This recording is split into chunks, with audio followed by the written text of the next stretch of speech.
Yes.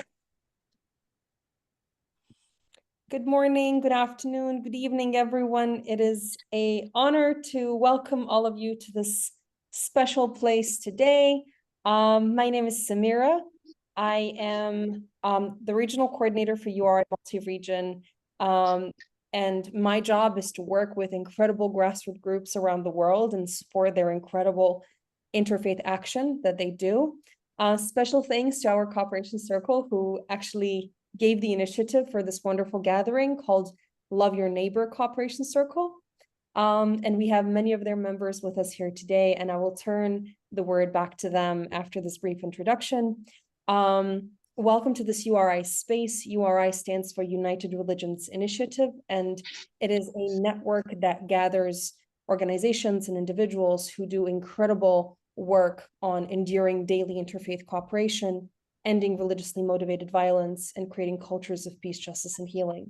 At this moment in time, after 25 years of incredibly hard work and gathering people together, URI has over 1,100 cooperation circles, and it's present in over 110 countries, which is, in my opinion, an impressive number, and we need more people to join our movement of interfaith understanding, cooperation, peace building, and fighting against violence of any kind. Today with us, we have a really special person to me, but I will not be in charge of giving the official introduction to our guest speaker, but I just want to give you a small anecdote of how I met Reverend William E. Swing. That was back in 2017, when he came to Sarajevo for a global gathering of URI's Global Council and staff members. And I was not working for URI at that time. I was a CC member. And when I was introduced to Bishop Swing, I was slightly intimidated because he was this founder of this incredible organization, and he was the bishop, and I was really I didn't really know how to talk to him. So he decided to come next to me, and he gave me one of those elbow like bumps on mine, and he asked me whether I knew a local joke that I could tell him.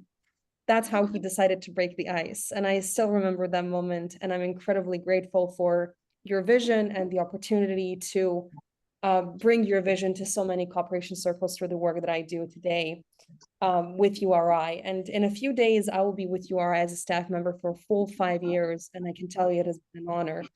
So thank you for your vision and for enabling all of us to come together today and so many times through the history.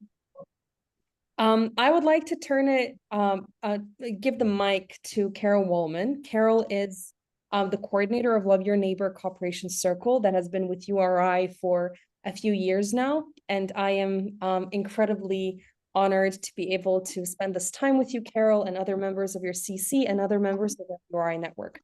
So Carol, I give the mic to you for the introduction of our honored guest. Thank you very much. But first I want to have Kola, my co-chair, give a talk about Love Your Neighbor itself and a little bit about what our cooperation circle, we are a multi-region under your aegis, and you help us someone. So thank you. Anyway, I want to turn it over to Kola, and then I'll introduce Bill. All right, thank you very much, Carol. And thank you very much, Samira. It's an honor to have a conversation with Bishop Swing.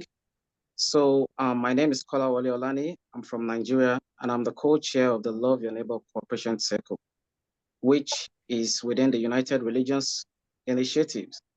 And it consists of individuals from diverse backgrounds, geographical regions, and countries united by a common goal. And our common goal is to foster love and compassion towards all human beings, including plants, animals, and the environment. The circle mission centers around countering hatred and promoting harmony in the world through prayers and acts of kindness and understanding.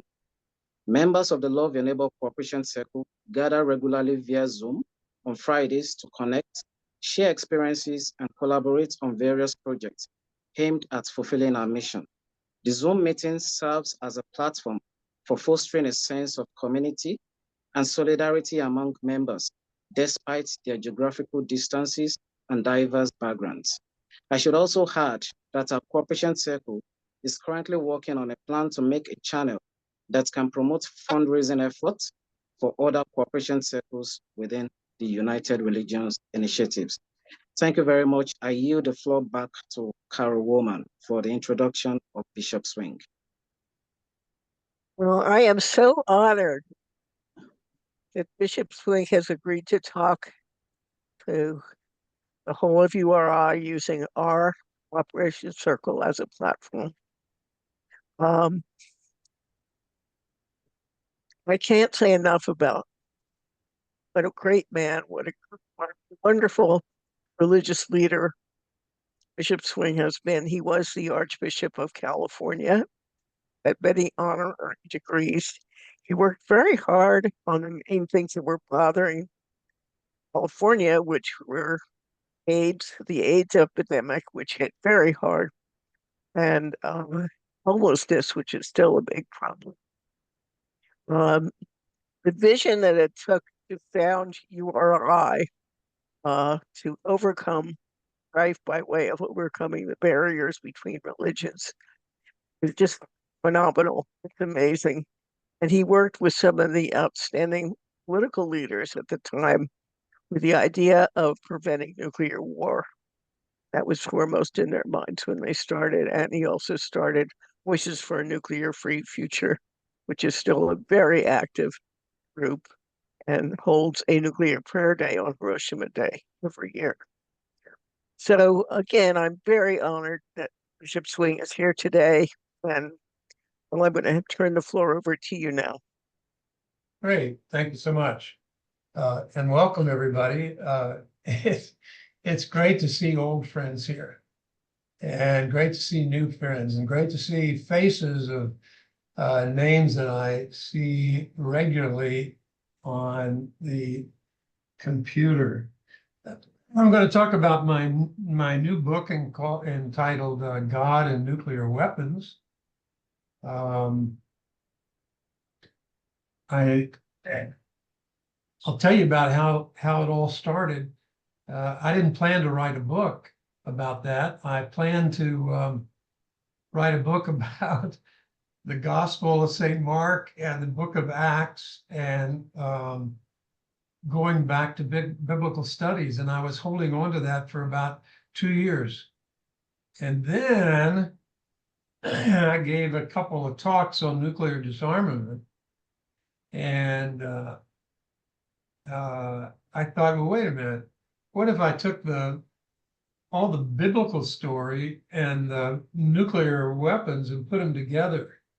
And then another person from Canada I was talking with said, well, George Shultz, this former Secretary of State, has a big impact on your life. Why don't you include him in the book? And I thought, okay, that's it. So I've taken the entire Bible and theology. I've taken the nuclear weapons, and I've taken George Shultz and his wife Charlotte, and I put them all into a book. Let me tell you about George Shultz and nuclear weapons and me. Now, I cannot tell you how important he is, not only to me, but to the world. He was the second in command who went along with Ronald Reagan, President Reagan, when he met in Reykjavik, Iceland, with Mikhail Gorbachev to see what they could do about nuclear weapons in the world. These are two, Reagan and Gorbachev, the head of the Soviet Union, the head of the United States of America. They got together in Reykjavik, Iceland, and George Shultz was there. And they had watched the number of nuclear weapons go from 1 to 2 to 10 to 20 to 70,000. 70,000 nuclear weapons. And they were all over the place. And the head of the Soviet Union, the head of the United States said, we got we got almost all the bombs.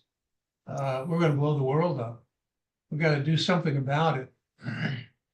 So in Reykjavik, they had this conversation, and George Shultz was there and part of it. They said, well, okay, let's take 70,000 warheads and get rid of 10,000. Let's get it down to 60. Well, let's get it down to 50. Let's get it down to 40. Let's get it down to 30,000 nuclear weapons. Let's get down to, wait a minute, why don't we get rid of all of them? Why don't we get rid of every nuclear weapon in the world? There was a moment in 1984, 1985 in Reykjavik, Iceland, when the possibility of getting rid of every nuclear weapon in the world was on the table, and the two people who could make it happen were thinking about it. Wow. And you would have a world without nuclear weapons. And there was silence. And two things happened. Gorbachev said, I don't think I can sell it back home. And Reagan said, I can't do it without Star Wars shield. And so they gave up on the idea of getting rid of them. But they tried.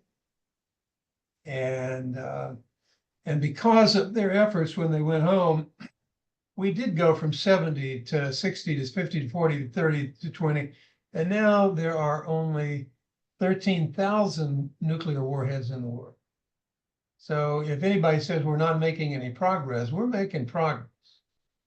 It's been long, it's been hard, but we're getting there.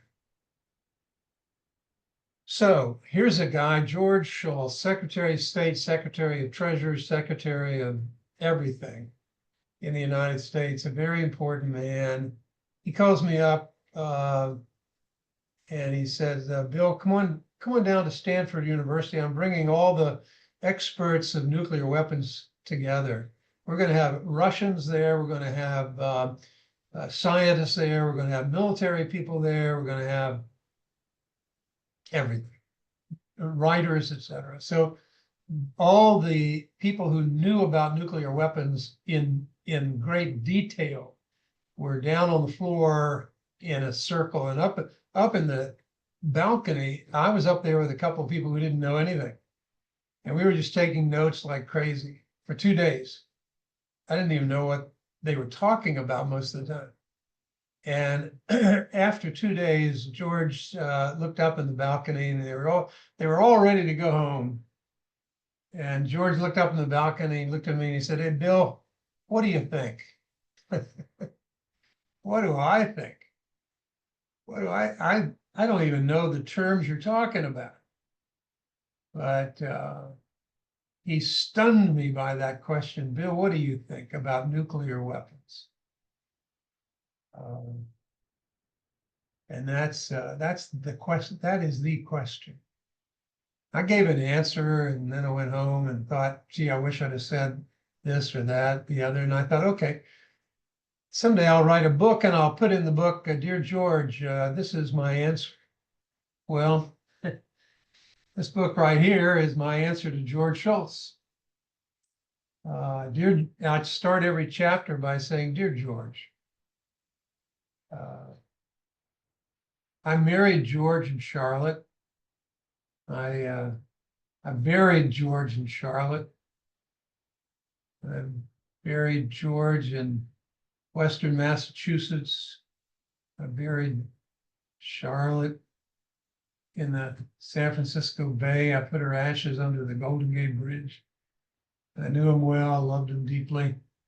And every chapter I say, Dear George, this is what I think now. I've stuck with it for about 15 to 20 years. I've tried to think deeply and try to write as much as I can about it. And I started a group called Voices for a World Free of Nuclear Weapons.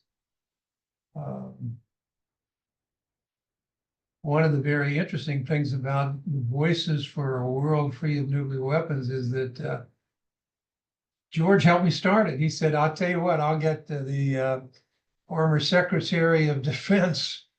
I'll get Ambassador Thomas Graham and Ambassador James Goodby, and I'll get Sidney Drell, the great physicist, and who was a great friend of Sakharov, Andrei Sakharov in Russia. That I'll bring them all, and they'll be part of your cooperation circle. And they were, and most of them have died since then. But what we had done is that every month we met for 15, 20 years. Every month we say a prayer, and it's the same prayer. We call it the nuclear prayer. And we'll say it today at the end of our time together. Some people approach nuclear weapons from how much money can you make off this? Some of them, doctors against it, nurses against it, scientists against it,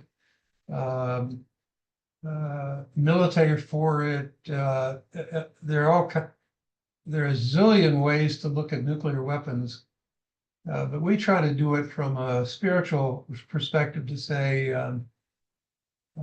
oh God, nuclear weapons, oh God.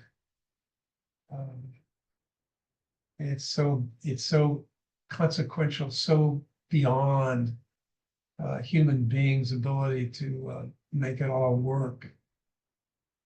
So we say our prayer, oh God, and add the other words. Well, in this book, there we go. In this book, I start out by saying it's a lot like the Garden of Eden. Most of you know it, maybe all of you know it. Adam and Eve in the garden, and God said, you can eat anything you want, you get all the food you want, but don't eat the apple. Don't eat it. And so what did they do? They looked at the apple, and the devil tempted them, and the devil said, go ahead, and you won't die. That was a big promise. You won't die, and you will be like God. Two things. You won't die if you do this. If you disobey, you won't die, and you will be like God. Well, then I thought, well, okay, what if we took the apple out and put a nuclear weapon in this, and the devil says, go ahead and build it.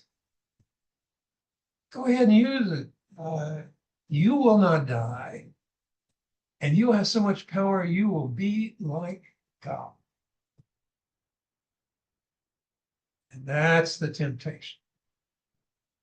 What in my book? That's the temptation.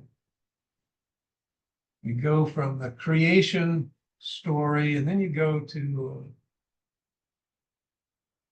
what are human beings like?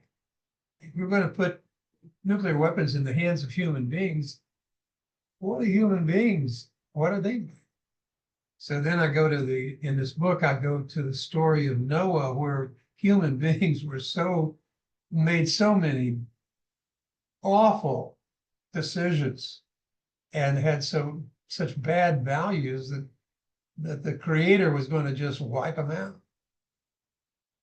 And because human beings were so tainted, but the Creator said, well, wait a minute. There's a remnant that needs to be saved. So one of the chapters in there is not only how good are we, but how bad are we? And I quote George Bernard Shaw, the playwright, who had a play called Superman, A Man in Superman, back in 1904, where he said, we're just going to have one weapon after another that keeps getting bigger and bigger, and because people ultimately will do themselves in with their weapons. He didn't say if you live by the sword, you die by the sword, but that's kind of the thrust of what he said. And then there's the theologically, you go from creation to the fall, and then you go to redemption. what's it like for human beings to bring the number of weapons down from 70 to 13? What's it like to bring it down to 10? What's it like to bring it down to 5? Human beings can be agents of redemption. Human beings can work on no first strike. Human beings can make the distance between decision making longer and bring in more people before you start the nuclear war that ends life on Earth. And then you go to the life of the spirit, and then you get to the end. And so I wanted to deal in this book, I wanted to deal with the end. The people who will take us to the end, they don't make any comments about the end. They just build the bombs that'll bring it into life, but they don't want to talk about, well, then what? What happens when we get to the end? Then what? And in the Bible, the Christian understanding of Scripture has some very positive things to say about the end, not only negative things, but positive things. So I try to take the reader all the way through the theological progression. There are lots of things that I could talk about. One is that religion and nuclear weapons. At the top of religion, almost every religion in the world says wonderful things. We've got to get rid of the weapons. We've got to get rid of the weapons. But then you get away from pronouncements of religious leaders, and then you get down to where the people are in the pews and in the congregations, whether that's Muslim or Jewish or Christian or whatever, they don't want to hear about it. They don't want to hear about nuclear weapons. The people at the top of religion say, let's get rid of them. And the people at the grassroots say, hey, let's keep them. We don't want to mess with it. As long as we got our nuclear weapons, we don't want to give them up because the other side might. I remember when Pakistan got a nuclear weapon, they were saying India has a Hindu weapon, but now we have a Muslim weapon. And then you could say Israel has a Israeli weapon, or you might say a Christian weapon in England or whatever, or America or whatever. I gave a talk once to 350 people, and they were very religious from all kinds of religions of the world. And I said, okay, raise your hand if you've heard a sermon on nuclear weapons in your religious place in the last 10 years. Not one person held their hand up. These are very religious people of the grassroots, and no preachers will preach about it because the congregations don't want to hear about it. Everybody wants to be blind. If you look at the presidential debate that happened, there was one presidential debate this year, and nuclear weapons was mentioned one time in passing. What caught everybody's imagination was the lie about immigrants eating pets, and everybody got excited about that. That was a lie. But the truth about nuclear weapons, no presidential candidate wanted to talk about it. And the audience didn't want to hear about it. We all want to be blind. Please, can't we just ask a few questions of the people who are going to have their finger on the trigger? Someday they're going to have their finger on the trigger. Shouldn't we ask them a question or two about nuclear weapons? What about first use, et cetera, et cetera? What's your long range hope? What are you going to be working on? I have a friend General James Mattis, who is head of the Department of Defense. He's head of the United States Command in the Iraq War. And he was on the cabinet of the President of the United States. And they were at a cabinet meeting. And the President of the United States and all the great leaders were around the table, and they were talking about nuclear weapons. And if they do that, we'll do this. And if we do that, they'll do this. And finally, when the meeting was over, he got in his car and he drove to the cathedral. He went down to a little chapel and he prayed. Once you see what's going on with nuclear weapons up close, when the doors are shut, and you understand the full dimension of what's going on, you just get on your knees and you pray. From the toughest Marine general that you can imagine. So, what if? I mean, in the book, I talk about what if? What if, is it possible that we could blow everything up with our nuclear weapons? It's very interesting in the movie Oppenheimer. I read the screen notes for the actors. And at the end of the movie, I don't know if you remember it, but at the end of the movie, there's a conversation between Einstein and Oppenheimer. And Oppenheimer says to Einstein, remember when we were talking about setting off the first atomic bomb, that our fear was that there would be a chain reaction and you couldn't stop it. And finally, it would destroy the world. You remember that conversation? And Einstein said, yeah, I remember that conversation. Why do you bring it up? And Oppenheimer said, because I think it's true. And then the notes from the script to the actor said, and there the actor jams his eyes shut. He jams his eyes shut. Once you see what the real situation is and what harm is coming, you shut your eyes.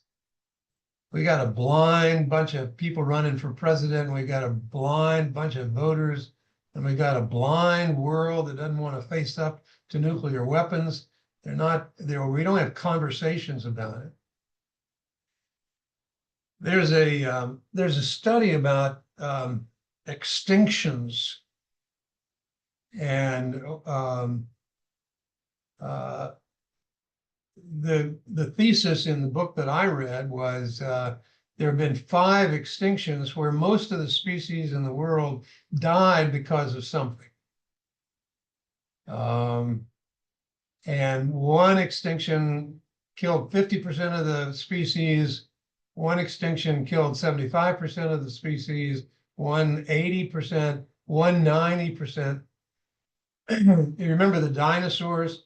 There was a meteor that was so big and coming so fast into the world that when it hit the Earth, the plume of stuff that went up in the atmosphere blocked out the sun, and we went into an ice age, and almost everything died, but a little bit didn't, and we started all over again. The world has started all over again 5 times. And with our weapons, there are 3 questions. Number 1, is it going to happen? Number 2, will it wipe out most of the species, but some will stay and will regenerate? And a third one is, what if we wipe out all the species? From the beginning of creation to now, 99.9% of all the species that were ever on the earth are now gone. And we're just the human beings, people on this call, we're just a species. We're not God. And the Satan says, you won't die. Oh, yes, we will. uh, not only that, but it's a sure thing that Earth will not exist sometime. It'll burn itself out. We'll drop all of our bombs, and on the soot that comes up, we'll block out the sun, and there will be no,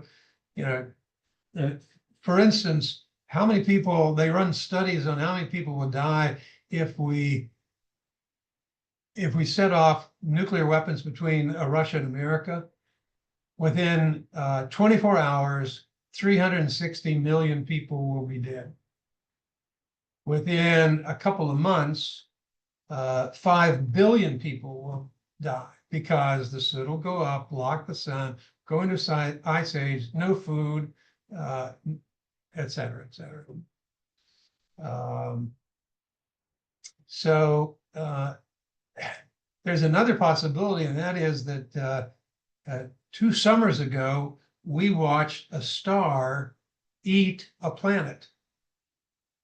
There was a planet that was going around in its orbit here, and it got too close to a star, and the star was running out of gas, and it was fading and fading and fading, and the planet got inside the gravitational pull, and it was pulled into the star, and it ate the planet. There will come a time, they predict, that Venus and Mars will be eaten by a star, maybe Earth. We get the feeling that Earth is here forever and we can do anything we want, but it's not true. We are the last best hope for life on the planet Earth, the people who are on this call today, as well as the other people who are alive today. We're the last best hope for life on planet Earth. The James Webb Space Telescope shows us that the universe is expanding. We're not the center of the universe. We're a dot. In the Milky Way that we can see, there are at least 11 billion Earth-like planets in the Milky Way. If we destroy life on Earth, we'll just be a dead planet floating around in orbit for a while. It is crucial, incumbent, necessary for the people on the Earth to ask the people running for president, what are you going to do about nuclear weapons? It's crucial for us to ask, what are we going to do about nuclear weapons? It's not a, shall we change the channel and watch this movie or that show? This is the whole show. And the question that the presidential candidates run away from and that human beings run away from is, what about nuclear weapons? What about it? What are they? What are they doing? What's the possibility? And what are we what's the best, most moral, spiritual course we can take to make sure that there's life on the planet? We're not talking about the security of the United States. We're talking about life on planet Earth. It's bigger. The weapons are bigger than any nation, any religion, any education, any university, the weapons. The devil says you'll be like God. Well, yeah, you will be like God if you think that God has the ability to destroy and create. Yeah, that's right. That's right. Well, I've been talking for a long time about the book, and I think if my wife were here with me, she'd tug me on the arm and say, "You've talked too long." So I think I'll stop and say, anybody who would like to make a comment, ask a question, I'm very open to it.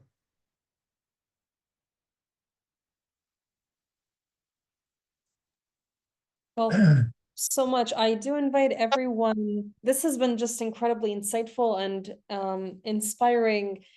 I've heard you speak on this topic many times right now, but every single time I get an insight into your activism on the topic of nuclear weapons from a different perspective. There's a new detail added. So thank you very much for that. And I've encouraged people in the chat box to ask any questions if they like, or to share any reflections. And I see that Mario has his hand up. And Mario, let me just allow you to unmute yourself and go ahead with your first question. Thank you for breaking the ice. You have a very challenging task. Hi, everyone. God bless. Good evening from Slovakia. It's past 7 p.m. here. It's a privilege to be here. You can always count on me to break the ice, and facilitate and moderate and do anything I can to bring people together. And I'm so grateful for Bill. For setting a personal example. He's really a beacon of hope. And I have the privilege of being a part of Voices for a few years now. So I benefit from his monthly presence. But I've never gotten to ask a question that I would like to pose to you, Bill, tonight, or today, which is, well, imagine that you will have the heads of state and government of those nations who possess nuclear weapons in one room, and you will be able to talk to them. What would it be that you would tell them? Thank you so much. Yeah. I don't presume to think that I've thought things that they haven't thought. I think everybody who puts their hands on nuclear weapons has to go through the same sequence of thoughts. The fact that we've lived since 1945 without nuclear weapons being used in war is a testament that as crazy as some of the countries are who have nuclear weapons, they still haven't used them. So my presumption going in is that everybody at the table would have thought about it. The second thought, Mario, is that I just saw that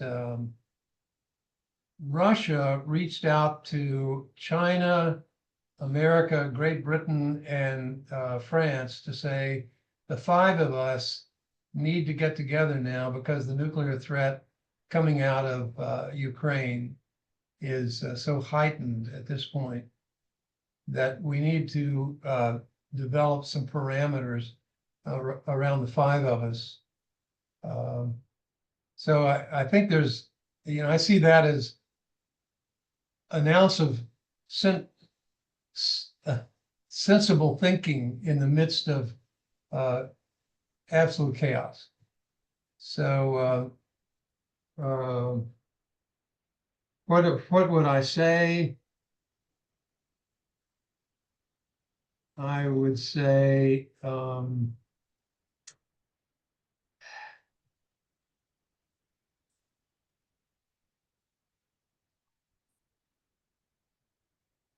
there's an ultimate war going on between it's a real estate dispute over the world. Whose world is it? Is it the divine? Is the world the property of the divine, or is the world our property to do with what we want? And the arrogance and the blasphemy and the presumption and the evil of saying in the last analysis that my country and I as the leader am willing to destroy the whole thing because of who I am and my interests. has to be the ultimate blasphemy. If in your heart you believe that there is a greater force of life, a greater compulsion for life beyond that's beyond you. If you, I appeal to you to embrace the force of life that you see in everybody, and not to destroy it. And I would work on that on that line. Thank you, Mario.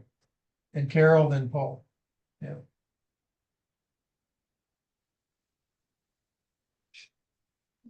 Carol? Yeah. Well, thank you so much for coming today and talking to everybody about your book. It's really amazing to hear. My question is, people need something positive that they can do personally in order to work for getting rid of nuclear weapons. I wondered if you could say a word about the treaty to prohibit nuclear weapons and ICANN and the work that they're doing. Yeah. But I don't think anybody ought to be taken off the hook about what you personally can do, because I think everybody needs to answer that question for themselves. You know, we can give some hints, but in terms of ICANN, I'm not an expert on them. I'm glad they're around, and they are the leading organization in the world to push the governments to obey their own laws, their own treaties. We already have the treaties that says, okay, we're going to stop proliferation and we're going to work for the elimination. We've already signed those treaties, but it's living up to those treaties is the issue. And we're all trying to fudge around them and et cetera. And ICANN is trying to hold their feet to the fire. So I have nothing but praise for ICANN. That's it. Put a Paul. link in the chat to their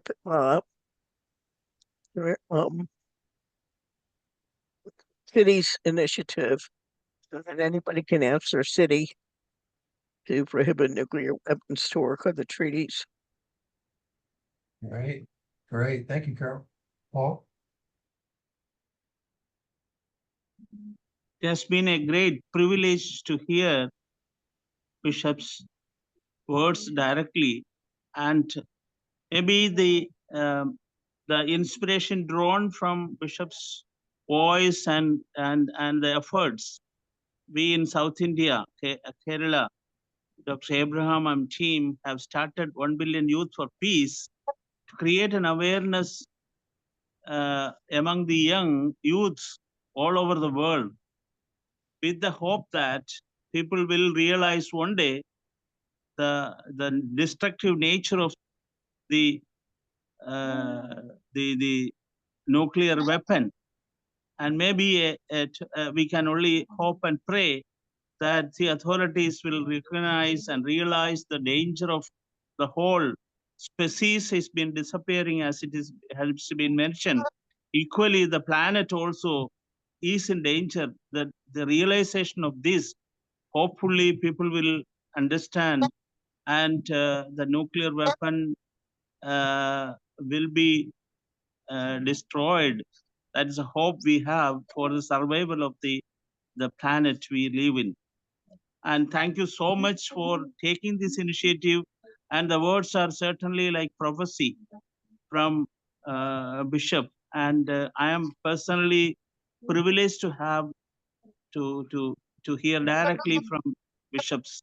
May God continue to work through people like Bishop Singh, and this may be influenced by the authorities who are possessing these nuclear weapons, so that there will be a change of mind to destroy collectively. It is not possible one nation alone to destroy the nuclear weapon. It has to have a treaty, and everybody should have a consensus in this regard. Let us hope and pray for a peaceful world.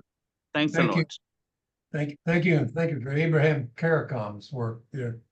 Paul Andrews, yeah. Yeah, just, I think one of the things that I love about Voices is that it's not voices against nuclear weapons, it's voices for a world free of nuclear weapons. That's a very big deal, because it says that there's an embodiment of hope in there. And I think of all the young people right now who are just wondering if they're going to have a future at all. And the power of faith, it seems to me, is that it's almost like nuclear weapons can operate as a koan. You just take this thing and say, if we could really look at this, if we can look and really be aware, as you've said, that even if nuclear weapons don't blow up the planet, at some point we have to face death, both personally and as a planet and as some reality. And it's in the facing of that we actually begin to see how precious life is. And so it actually can trigger us into a much deeper appreciation of why life is important and why it's worth working for this, why it's worth ending it for future generations. And it goes to the sense of what we're living for. It gives us a reason to live, actually, not, when we really see Buddhists talk about how the sense of impermanence is just creates such an awareness of the beauty of life itself. So I think when we come to that place, then we rediscover the depth of our own faith. Well said. Well said.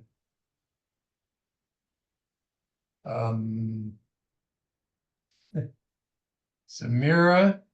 Yeah, I have received 2 questions privately through the chat box. And I'll read both of them and give you an opportunity to answer them.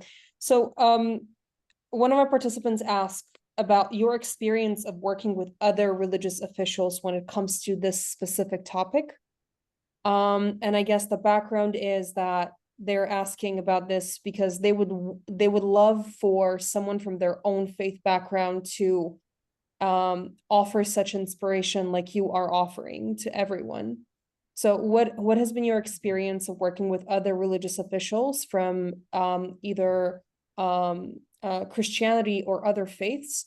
And yeah, just tell us a little bit about that. Okay.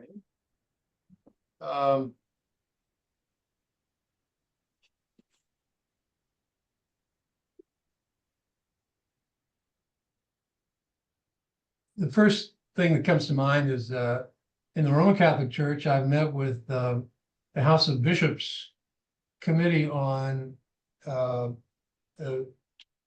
nuclear issues, and they're great. And Archbishop John Wester in the Diocese of Santa Fe in New Mexico is a leading figure, and he's a friend of Voices, by the way. I have lots of Jewish friends who are right with us on this. One of the problems is religious figures don't want to get into it. The people in the pews don't want to hear about it, and therefore the religious leaders don't want to talk about it very much. I think to have a conversation with a religious leader about it is a very big deal. I think they would even welcome it. I think people who, when you're in the religious hierarchy, you don't often have a good conversation with people who are in the pews, and to have a conversation about nuclear weapons would fill the void. There's so many. The question is such a good question. I would bet that if you just went to a religious leader in your denomination or your religion and just said, could you put an emphasis on the threat of nuclear weapons and see what would happen? A very simple conversation. I'll bet religious leaders are very lonely people. You don't, when you're a religious leader, a lot of people, you don't have a lot of conversations with people in depth. And there are a lot of things, anyway. I think most people, most religious leaders would welcome a conversation from you with them about nuclear weapons. Just to explore with them what they're thinking and what they're hoping for and what they would suggest. That's it. Thank you for that answer. I want to bring voices from the chat box and read some of the comments out loud as well.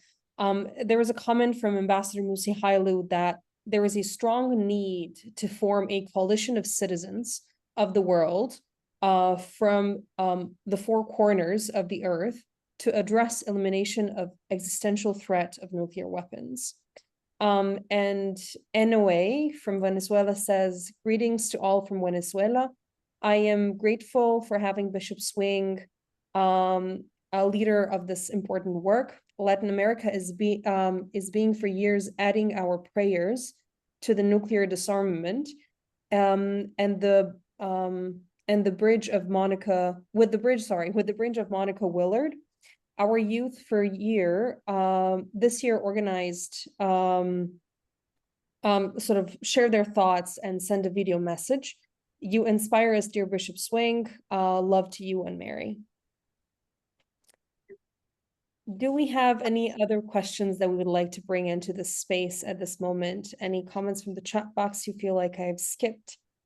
Paul, thank you for adding the link to Voices website. It's great for people to have that. Also, I've placed the link where you can get the book twice in the chat box, and I can do that once more, both the e-version and the paperback edition of the book, for anyone who wants to get the book and read more about what Bishop Swing spoke about today.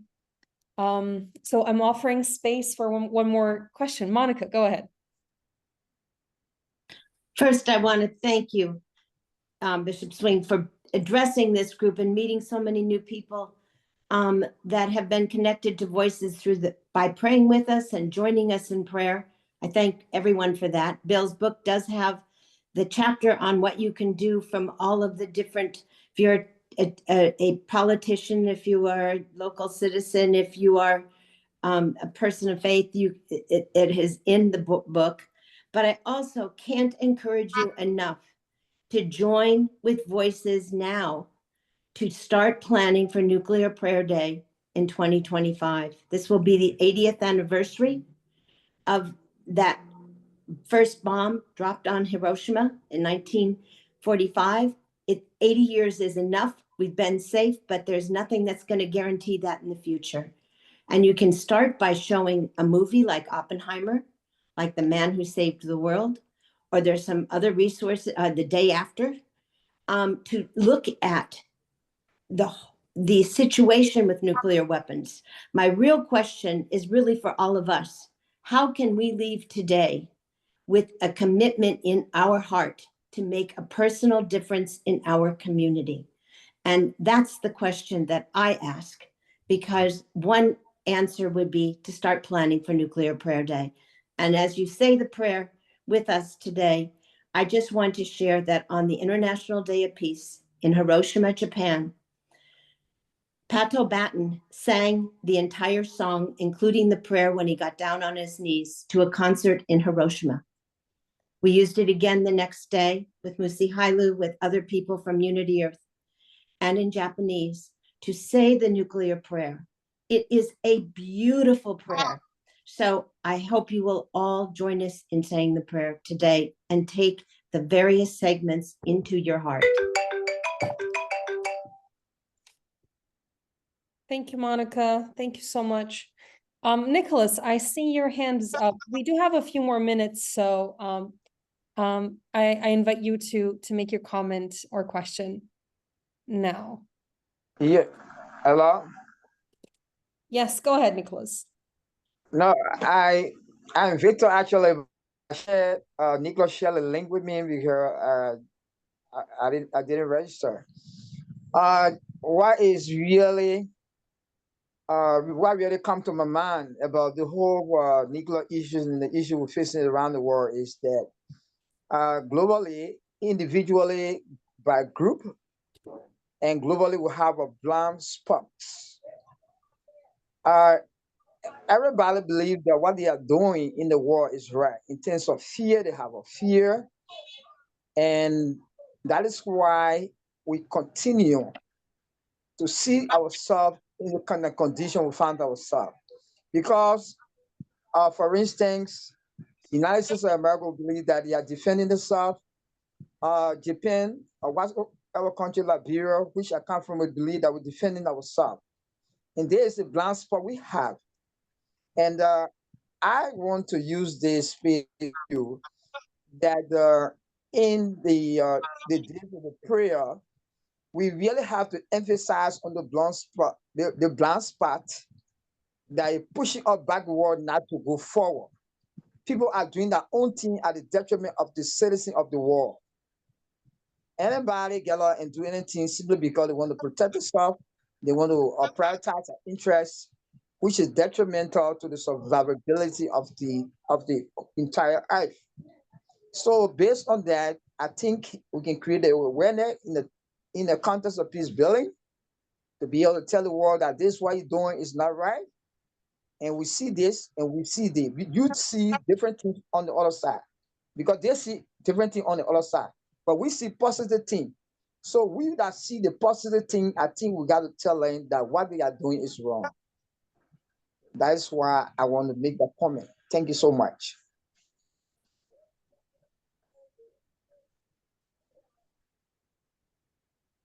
Thank you, Nicholas, so much. And thank you for being here.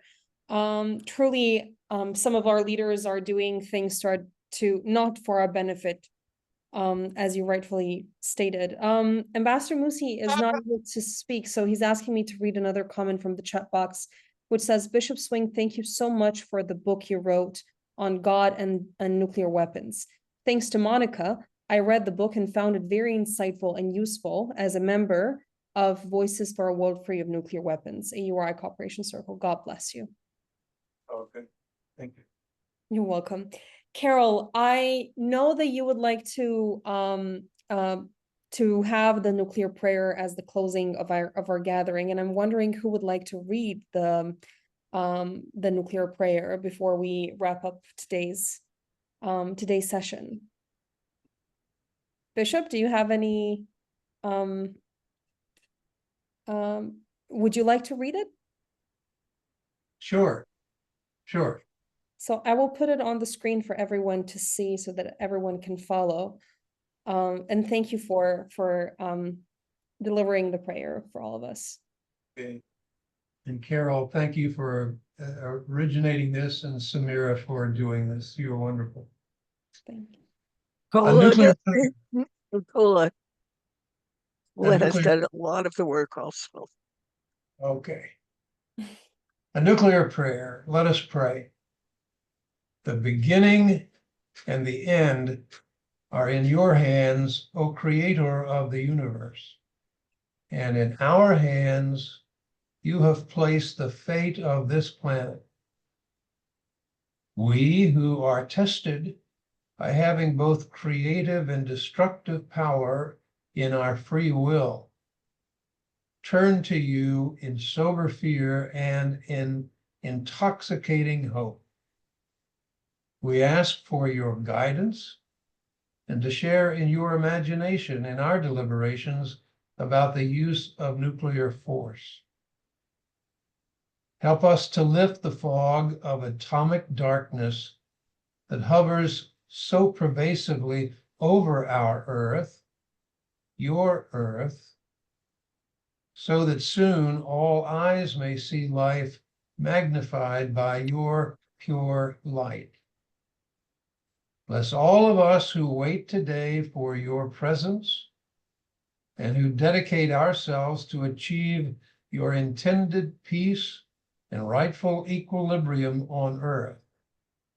In the name of all that is holy and all that is hoped. Amen. Amen. Boom. Amen. Amen. Amen. Bishop Swing, it has been an honor, and thank you so much for putting this book together for all of us to read. I'll go on my Kindle and get it after this call. You are a never-ending inspiration for so many for us at URI, and for me as a youth ambassador. I started in URI a long time ago as a teenager, and now being with URI as a staff member, you've always been there as a source of inspiration. So thank you so much for all the work that you did and you continue to do. Carol, Kolai, and all other wonderful members of Love Your Neighbor Cooperation Circle, thank you for initiating this idea. It has been an honor to work with you on putting this call together, and to all of our wonderful participants, thank you for coming. May there be many other opportunities for us to gather and share inspiration and motivate each other for the good that this world desperately needs. Thank you so much for coming, and I look forward to the next opportunity to see all of you. God bless all of you. Thank you Take so care. much. Feel free to unmute and say bye. Thank you. Bye. Thank you and Bye. goodbye. Bye. Bye. Bye, everyone. Bye-bye. Bye. Thank you, Thank you, everyone. Bye. Thank you, everybody. Bye. Thank you, Bye. everyone. I hope this link will be Bye. available. Yes. Bye. Thank you. So I will have the recording ready tomorrow, and I'll send it to everyone, to Diana for the global social media and the newsletter and everything, and also for the regional for the Thank URI Can I, stuff. Samir, Thank can you I so just much. add, if people want to put their email in the chat, if they'd like to stay in touch with Voices and have us contact you about Nuclear Prayer Day next year, just put your email in the chat. Maybe we can pick it up that way. So. Wonderful. And also, Paul, I can share the emails of people with you Perfect. after. Yeah, as well. that's even better. Yeah, good. Thank you. Yeah, Thank let's you make so sure to much. collect that information. Yeah. Absolutely. Yes. Thank you. Thank Good. you. Thank you. Bye-bye. Bye. Bye-bye. Thank you, everyone. Thank you. Thank you. Bye. Bye. Bye. Bye. Hi, thank you. Thank you, everyone. Bye. Bye bye. Thank you very much.